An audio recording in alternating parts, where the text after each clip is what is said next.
go. Action. Okay, so when I'm shooting, I want to engage in a conversation, and the protocol of it has to be while you're actually holding the camera and while you're taking the photos and you're hitting the shutter button.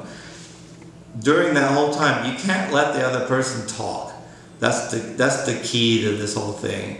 Don't let them talk. So the easiest way to prevent that is you're the one talking. And usually what I'm trying to do is I'll ask a question. I'll go, so, like, click, click, click. So when you do blah, blah, blah, what do you think of da, da, da, da? And you try to ask these kind of questions that I gave a horrible example of. I just went da, da, da, da. Just fill that in with whatever pertinent information you want to. But I will try to ask a question that gets them thinking. So while I'm talking, I'm actually taking the photos, but I'm also asking a question at the same time.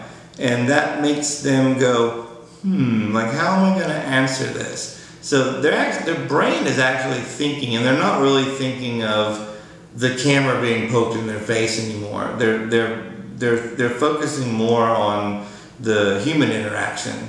They're like, how am I going to respond to this question? And I like to drag the question out as long as possible, just as long as I can just get their wheels turning too. It doesn't have to be anything super intelligent.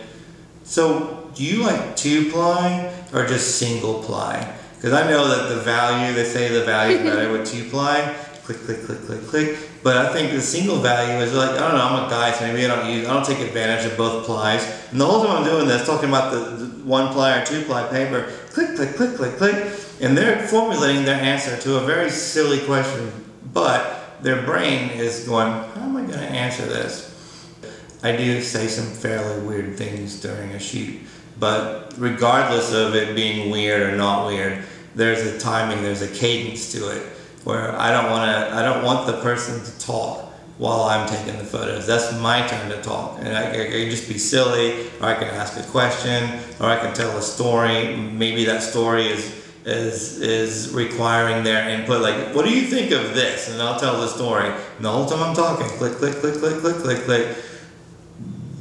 When I want to give them breathing room, when I want to give them the space to answer the question or respond to the story, I stop. You're just hanging out with another human. And so you would say your dialogue is its purpose is to invoke expression. You're trying to get an expression. I think ultimately, yeah, but you know, at the same time, you're trying to make the whole experience more pleasant and more human. And you are trying to get them to react. That's the ultimate goal there. But you can still be real about it. You can still make it pleasant. You can still make them feel like they're enjoying themselves and they're having a good time, because you're treating them like another human being. And don't ever forget that the person that you're photographing is a human being just like you. Even if you have no feelings, even if you're like unrepentantly pragmatic and you don't care about other people's feelings and you're unempathetic, just remember that everyone has feelings. Well, most people have feelings. Even if you don't, you cold-hearted ass, remember that other people do, and treat them accordingly, you know, and just that's my soapbox diatribe on the subject of engaging your subjects or engaging the people that are in front of your camera.